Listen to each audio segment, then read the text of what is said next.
नमस्ते बच्चों, ये है मुंशी प्रेमचंद जी। आज हम मुंशी प्रेमचंद जी द्वारा रचित कश्मीरी सेब इस कहानी के बारे में जानकारी प्राप्त करेंगे।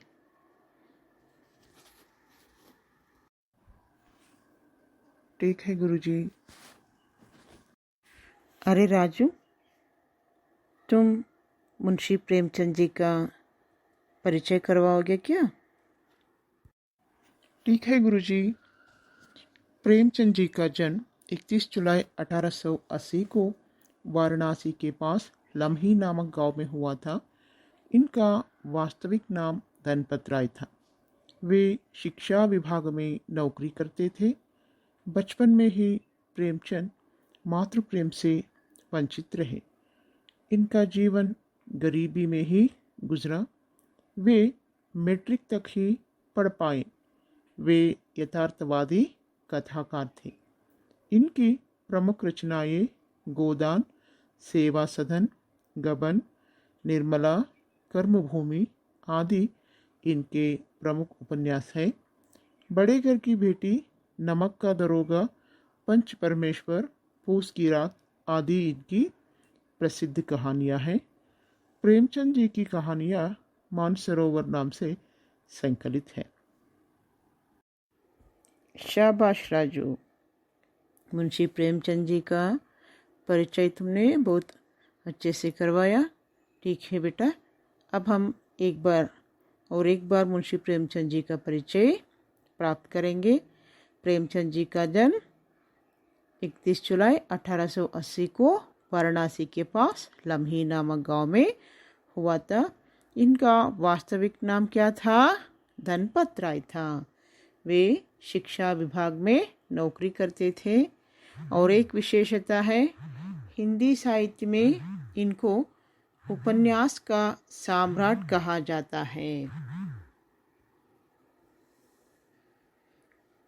बचपन में ही प्रेमचंद मातृ प्रेम से वंचित हो गए और अपनी सारी जीवन इन्होंने गरीबी में ही गुजारा।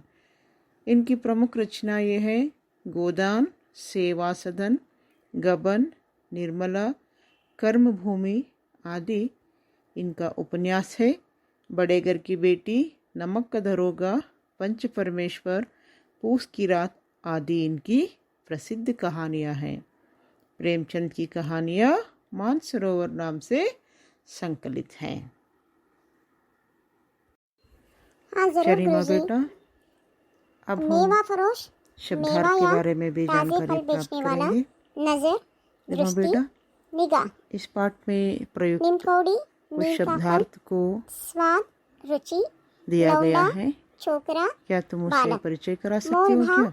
मूल्य, कीमत, दाम, तराजू, तौलने का साधन, कायदा, नियम, रीति, गल्ला, किसी वस्तु का घनत्व कम होना, बेदाग, साफ, जिसमें कोई दाग ना हो, सुराख, छेद, बेर, एक प्रकार का फल, बाप लेना, पहचानना, चौकस, सचेत, सावधान, कचहरी, दफ्तर, साक,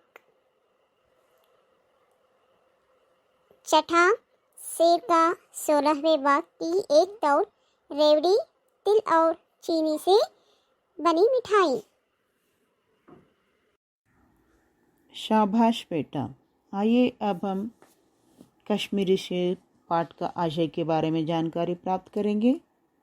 लेखक अपना अनुभव बताते हुए पाठकों को सचेत करते हैं कि अगर खरीदारी करते समय सावधानी नहीं बरते तो धोखा खाने की संभावना होती है। लेखक जी अपने अनुभव को बताते हुए पाठकों को सचेत कर रहे हैं कि अगर हम लोग खरीदारी करते समय सावधानी नहीं बरते तो हमें धोखा खाने की संभावना होती है। आइए अब हम कश्मीरी सेब इस कहानी के बारे में जानकारी प्राप्त करेंगे। इससे पहले आप लोगों को पाठ्य पुस्तक में निहित पाठ्यांशों को पढ़ना है। बाद में पाठ्यांशों को सुनते सुनते हम इसके बारे में विस्तृत रूप में जानकारी प्राप्त करेंगे। हाँ गुरुजी, मैं पढ़ती हूँ। कल शाम को चौक में 2-4 जरूरी चीज़ें खरीदने गया था। पंजाबी मेवा फरोशों की दुकानें रास्ते में ही पड़ती हैं। एक दुकान पर बहुत अच्छे रंगदार गुलाबी सेब सजे हुए नजर आए। जी ललचा उठा। आजकल शिक्षित समाज में विटामिन और प्रोटीन के शब्दों में विचार करने की प्रवृत्ति हो गई है। टमाटो को पहले कोई भी ना पूछता था, अब टमाटो भोजन का आवश्यक अंग बन गया है। गाजर भी पहले गरीबों के पेट भरने की चीज़ थी। अमीर लोग तो उसका हलवा ही खाते थे। मगर अब पता चला है कि गाजर में भी बहुत विटामिन है, इसलिए मेजों पर स्थान मिलने लगा है। सेब के विषय में तो यह कहा जाने लगा है कि एक सेब रोज खाइए तो आपको डॉक्टरों की ज़रूरत ना रहेगी। डॉक्टर से बचने के लिए हम निम्कोड़ी तक खाने को तैयार हो सकते हैं। सेब तो रस और स्वाद में अगर आम से बढ़कर भी नहीं है तो घटकर भी नहीं। सेब को यह स्थान मिल चुका है। अब वह केवल स्वाद की चीज़ नहीं है, उसमें गुण भी है। हमने दुकानदार से मोलभाव किया और आध सेर सेब मांगे। शाबाश बेटा। देखिए, लेखक जी एक शाम को चौक में कुछ ज़रूरी चीज़ें खरीदने गए थे। पंजाबी मेवे फरोशों का दुकानें उस बाज़ार के रास्ते में ही पड़ती थी। लेखक जी एक दुकान में देखे बहुत अच्छे रंगदार गुलाब से टेबल पर सजाए थे। उसे देखकर लेखक जी का जी क्या हुआ, ललचा उठा खरीदने के लिए। आजकल तो शिक्षित समाज में विटामिन और प्रोटीन के बारे में ही चर्चा करने की प्रवृत्ति हो गई है। चाहे वो फल हो, चाहे वो सब्जी हो, खाने से पहले एक बार ज़रूर सोचते हैं कि कौन सी विटामिन है इसमें, इसे खाने से क्या प्रोटीन मिलती है हमें। इसके बारे में आजकल बहुत ज़्यादा सोचने लगे हैं। इसलिए लेखक जी कहते हैं टमाटो को तो पहले कोई भी पूछने वाले नहीं, तो अब टमाटो भोजन का आवश्यक अंग बन गया है। गाजर भी वैसे ही है। गाजर को तो पहले गरीबों के पेट भरने की चीज़ कहा जाता था। अमीर लोग इसकी हलवा ही खाते थे। लेकिन जब से पता चला है कि गाजर में भी बहुत विटामिन है, सब लोग इसे खाने लगे हैं। सेब के विषय में भी लेखक जी कुछ कहते हैं। देखिए, सेब के विषय में भी यही कहा जाता है कि एक सेब रोज़ खाने से हम डॉक्टरों से दूर रह सकते हैं। डॉक्टरों से बचने के लिए आजकल लोग कुछ भी खाने के लिए, कुछ भी पीने के लिए तैयार हो गए हैं। इसलिए लेखक जी कहते हैं डॉक्टरों से बचने के लिए हम लोग नीम कौड़ी तक खाने के लिए तैयार हुए हैं, है ना। सेब तो रस और स्वाद में हमसे बढ़कर तो नहीं है, लेकिन घटकर भी नहीं है।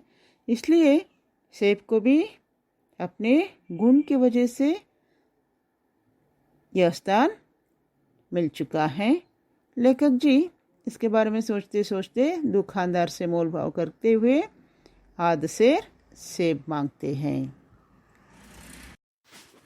राजू, अगला पट्यांश को तुम पढ़ो। ठीक है गुरुजी। दुकानदार ने कहा, बाबूजी बड़े मज़ेदार सेब आए हैं, खास कश्मीर के।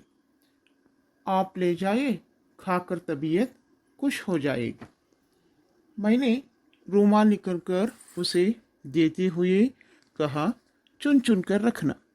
दुकानदार ने तराजू उठाई और अपने नौकर से बोला, सुनो, आध सेर कश्मीरी सेब निकाल ला, चुन कर लाना। लौंडा 4 सेब लाया। दुकानदार ने तौला, एक लिफाफे में उन्हें रखा और रुमाल में बांधकर मुझे दे दिया। मैंने 4 आने उसके हाथ में रखे। शाबाश राजू। दुकानदार ने लेखक जी से कहा कि बाबूजी, बड़े मज़ेदार सेब आए हैं। कहाँ के? खास कश्मीर के। आप इसे ले जाइए, खाकर क्या हो जाएगी? आपकी तबीयत खुश हो जाएगी। तबीयत का मतलब तंदुरुस्त। मैंने रूमाल निकाल कर, लेखक जी अपने रूमाल को निकाल कर दुकानदार के हाथ में देकर कहते हैं, देखो भाई, चुन चुन कर रखना कहकर अपने रुमाल को दुकानदार के हाथ में दे देते हैं। दुकानदार ने तराजू उठाया, उठाकर अपने नौकर से कहा, सुनो, आज से कश्मीर सेब को निकाल कर लाओ, चुन चुन कर निकाल कर लाओ। कहा। लौंडा, लौंडा का मतलब होता है लड़का। लड़का क्या किया? लड़का जाकर 4 सेब को लाया।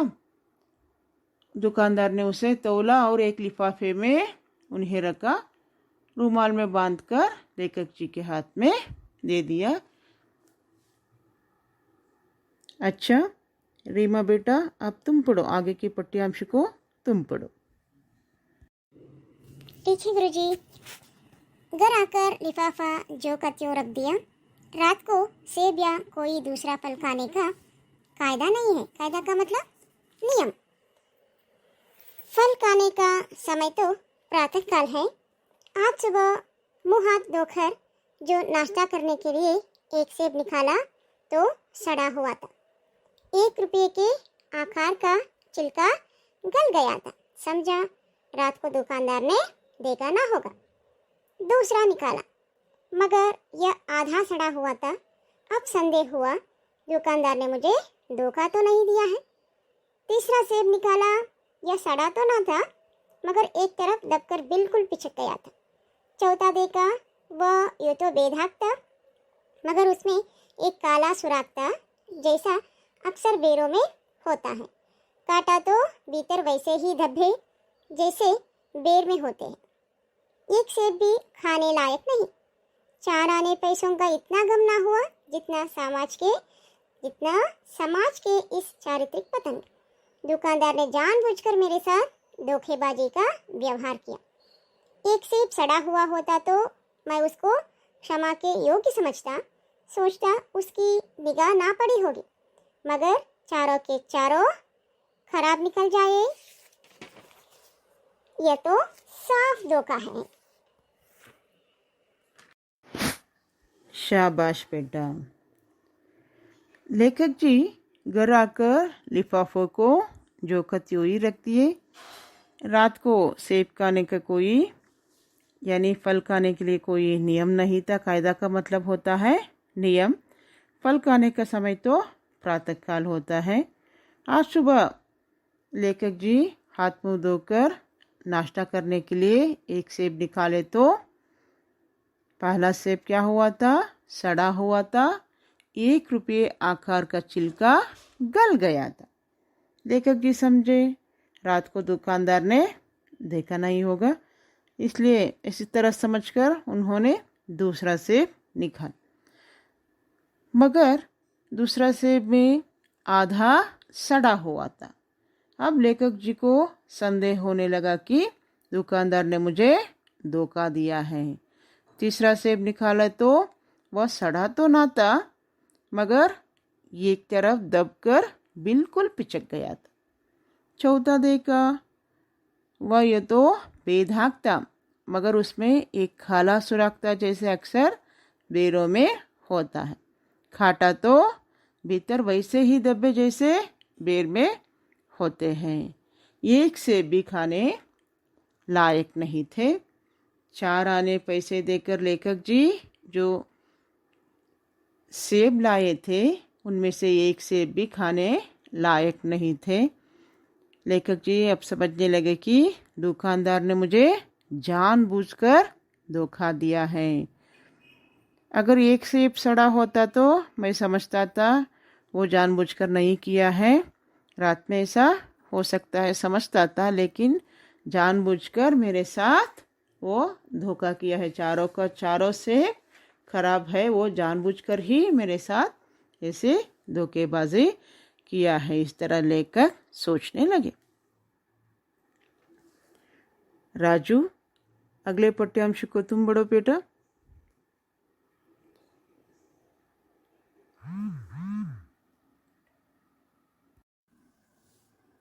हाँ, पढ़ता हूँ गुरुजी। मगर इस धोखे में मेरा भी सहयोग था। मेरा उसके हाथ में रुमाल रख देना मानो उसे धोखा देने की प्रेरणा थी। उसने भाप लिया कि यह महाशय अपनी आंखों से काम लेने वाले जीव नहीं है और ना इतने चौकस है कि घर से लौटाने आए। आदमी बेईमानी तभी करता है जब उसे अवसर मिलता है। बेईमानी का अवसर देना, चाहे वह अपने ढीलेपन से हो या सहज विश्वास से, बेईमानी में सहयोग देना है। पढ़े लिखे बाबुओं और कर्मचारियों पर तो अब कोई विश्वास नहीं करता। किसी थाने या कचहरी या म्युनिसिपालिटी में चले जाइए, आपकी ऐसी दुर्गति होगी कि आप बड़ी से बड़ी हानि उठाकर भी उधर ना जाएंगे। लेखक जी कहते हैं कि दुकानदार ने तो मुझे जानबूझकर धोखा दिया है, लेकिन इस धोखे में मेरा भी सहयोग था। मैंने उसके हाथ में आंख मूंदकर रुमाल तो दे दिया, इसलिए वो समझ गया था हो ये महाशय अपनी आंखों से काम लेने वाला जीव नहीं है, आसानी से इसे हम धोखा दे सकते हैं। और ये आदमी इतना चौकस भी नहीं है कि घर से ये लौटाने नहीं आते समझकर आसानी से मुझे धोखा दे दिया है। आदमी बेईमानी तभी करता है जब उसे हम अवसर देते हैं।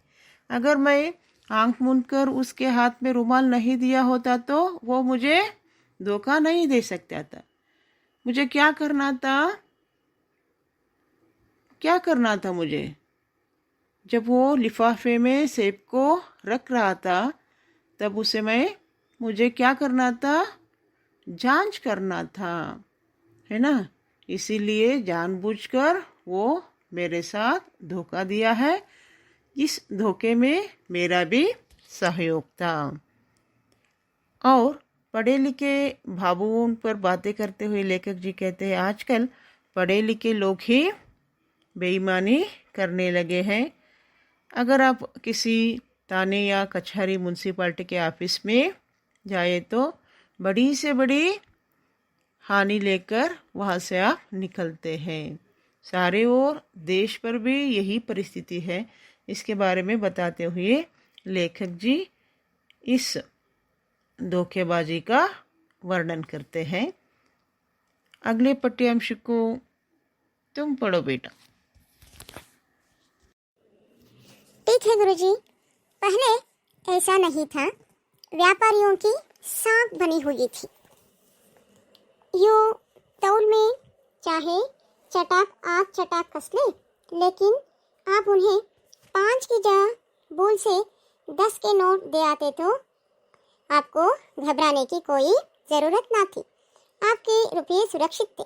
मुझे याद है एक बार मैंने मुहर्रम के मेले में एक दुकानदार से एक पैसे की रेवड़ियाँ ली थी और पैसे की जगह अठन्नी दे आया था।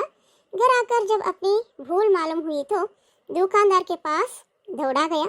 आशा नहीं थी कि वह अठन्नी लौटाएगा, लेकिन उसने प्रसन्नचित्त से अठन्नी लौटा दी और उल्टे मुझसे क्षमा मांगी। पर यहाँ कश्मीरी सेब के नाम से सड़े हुए सेब बेचे जाते हैं। मुझे आशा है फाटक बाजार में जाकर मेरी तरह आंखें ना बंद कर लिया करेंगे, नहीं तो उन्हें भी कश्मीरी सेब ही मिलेंगे। शाबाश बेटा। लेखक जी अपने बचपन की याद को तरोताज़ा करते हुए कहते हैं कि पहले ज़माने में ऐसा नहीं था। देखिए, अगर तोलने में कुछ हेरा फेरी हो सकती थी, लेकिन आप लोग उन्हें 5 के जगह में भूल कर 10 रुपये की नोट देकर आए तो भी आपको घबराने की कोई ज़रूरत नहीं थी। आपके रुपये सुरक्षित रूप में आपको वापस मिलते थे। एक बार लेखक जी मुहर्रम के जुलूस में एक दुकानदार से 1 पैसे के लिए रेवड़ियाँ ली थी और पैसे की जगह भूलकर लेखक जी अठन्नी देकर आ गए। घर आकर जब उनकी भूल मालूम हुई तो वो दौड़कर रेवड़ी बेचने वाले के पास गए और लेखक जी को आशा नहीं था कि वो अब उनकी पैसा लौटाएगा, लेकिन रेवड़ी बेचने वाला ईमानदार निकला।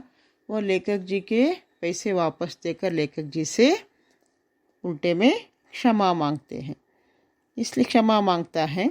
इसलिए लेखक जी कहते हैं, आखिरी बार पाठकों को सचेत करते हुए और एक बार लेखक जी कहते हैं, देखिए, अगर इन सब विचारों को, इस कहानी को सुनकर आप सब समझने लगा है, मुझे आशा है कि आप लोगों से, अगर आप लोग बाज़ार जाकर मेरी तरह आंखें ना बंद करके चीज़ें खरीदेंगे, नहीं तो आपको मेरे जैसे कश्मीरी सेब भी मिलेंगे। अगर बाज़ार जाकर आंखें मूंद कर बिना जांचे आप कुछ चीज़ें खरीदते हो तो क्या हो जाएगा? धोखा खाने की संभावना हो जाएगा। इसलिए लेखक जी इस कहानी के द्वारा पाठकों को सचेत करते हैं। आइए अब हम पाठ के कुछ प्रश्नोत्तर के बारे में जानकारी प्राप्त करेंगे। लेखक चीज़ें खरीदने कहाँ गए थे? लेखक चीजें खरीदने बाजार गए थे। शाबाश बेटा। लेखक को क्या नजर आया? लेखक को रंगदार गुलाब सेब नजर आया। शाबाश। टोमेटो किसका आवश्यक अंग बन गया है? टमाटो भोजन का आवश्यक अंग बन गया है। शाबाश। रोज एक सेब खाने से किन की जरूरत नहीं होगी? रोज एक सेब खाने से डॉक्टर की जरूरत नहीं होगी। बच्चों, अब हम इस पाठ में निहित कुछ विलोम शब्द के बारे में जानकारी प्राप्त करेंगे। शाम, शाम का विलोम शब्द सुबह। खरीदना, बेचना। बहुत, कम, अच्छा, बुरा। शिक्षित, अशिक्षित। आवश्यक, अनावश्यक। इस तरह के बहुत सारे विलोम शब्द आपको देखने के लिए मिलता है। कृपया उन सब शब्दों का एक सूची बनाइए। ठीक है गुरुजी, उसी तरह इस पाठ में कुछ अन्य वचन शब्द भी है, बताती हूँ गुरुजी मैं। चीजें, चीज। रास्ता, रास्ते। फल, फल। घर, घर। शाबाश बेटा। इस तरह पाठ में निहित कुछ अन्य वचन शब्दों को भी सूची बनाइए। धन्यवाद। फिर अगले क्लास में मिलेंगे।